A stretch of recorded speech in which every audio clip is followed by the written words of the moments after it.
Assalamualaikum warahmatullahi Mon, lo ngapain waktu sujud? Kepala lo gosek-gosek gini. Ya, gue kan pengen kayak orang-orang, Del. Maksud lo? Udah, nggak usah lo pikirin. Lakum dinukum waliyadin. Tahu lo.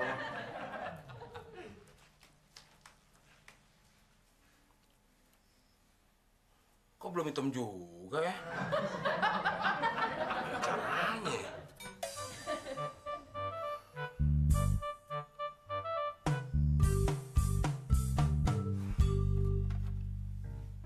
Ini solusinya.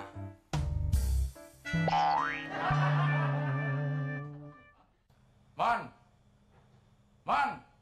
cepetan dong. Ntar keburu azan nih. Gak kebagian tempat kita. Lebih dari kiai lo, Mon. Wah. Kenapa jidat lo? Kepentok? Lu nggak ngerti sih, Del. Gue kan kepingin kayak orang-orang. Maksud lo? Ya kalau jidat hitam ini kan berarti rajin sholat. Oh, jadi waktu lo sholat, gesek-gesekin pala supaya jidat lo hitam. Ya, iya. Cewek, Del, itu paling suka sama cowok yang rajin sholat. Ya. Ibadah itu harus ikhlas, lillahi ta'ala. Bukan buat pamer, bukan buat show. Apalagi buat cewek. Kayak lu paling bener aja. Lagian juga ngapain lu ceramah di sini sih?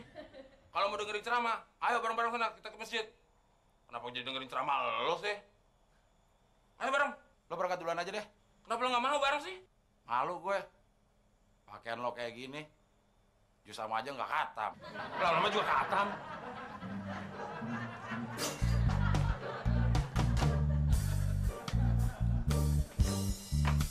Ketika melihat seseorang dengan tanda hitam di jidat, hal pertama yang mungkin terlintas adalah anggapan bahwa orang tersebut sangat rajin dalam menjalankan ibadah sholat. Bahkan selama ini, adanya tanda hitam di jidat seorang muslim sering dimaknai sebagai tanda kesalehan dan dalamnya tingkat ketakwaan. Namun, benarkah demikian? Sebetulnya, munculnya tanda hitam pada jidat bisa disebabkan oleh gesekan yang dihasilkan oleh kontak berulang dari dahi dengan sejadah di saat sholat. Namun tentu saja, itu tidak menjadi tanda akan kesalehan dan dalamnya tingkat ketakwaan. Sebab, ketakwaan dan kesalehan yang sesungguhnya selalu diukur dengan baiknya akhlak, moralitas, dan tingkah laku. Malahan, adanya tanda hitam di jidat sangat tidak disukai oleh baginda Nabi. Dalam sebuah hadis yang diriwayatkan oleh Anas bin Malik dijelaskan bahwa Rasulullah Shallallahu Alaihi Wasallam bersabda yang artinya, "Sungguh, aku marah dan tidak menyukai seorang laki-laki yang ketika aku melihatnya terdapat bekas sujud di antara kedua matanya."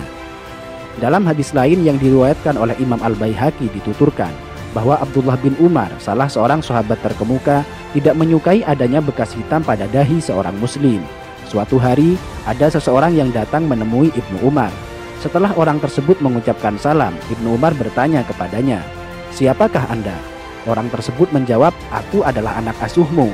Ibnu Umar melihat ada bekas sujud yang berwarna hitam di antara kedua mata orang itu. Beliau pun berkata kepadanya, "Bekas apa yang ada di antara kedua matamu itu?" "Sungguh, aku telah lama bersahabat dengan Rasulullah, Abu Bakar, Umar, dan Utsman. Lalu, apakah kau melihat ada bekas tersebut pada dahiku?" Hadis riwayat Al-Baihaqi.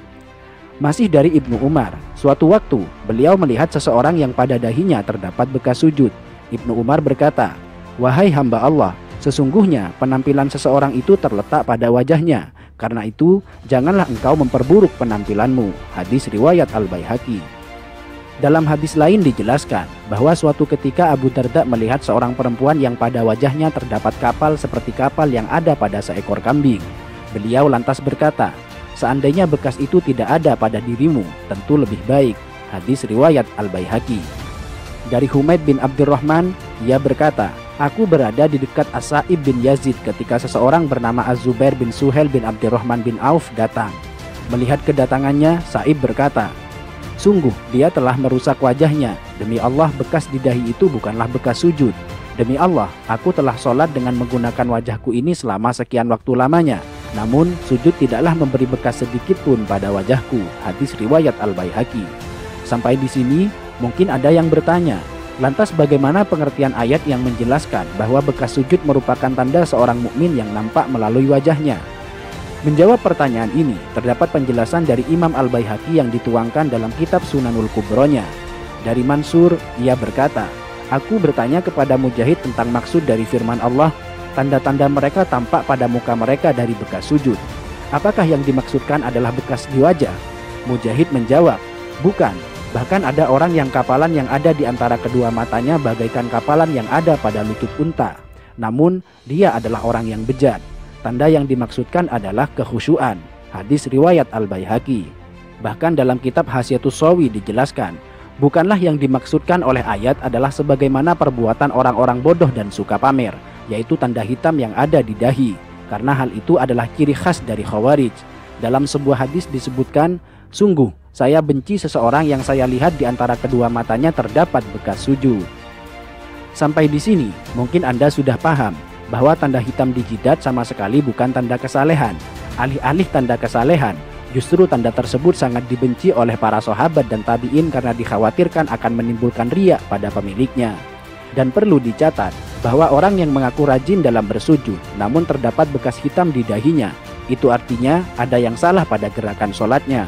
Karena seharusnya muka orang yang rajin bersujud akan tampak bercahaya dan berseri-seri, bukan sebaliknya menjadi kapalan dan menimbulkan bekas hitam. Biasanya dia menjadikan dahinya sebagai tumpuan, bukan tangan dan kedua lututnya. Padahal cara sujud yang benar adalah sebaliknya, yaitu menjadikan kedua tangan dan lutut sebagai tumpuan.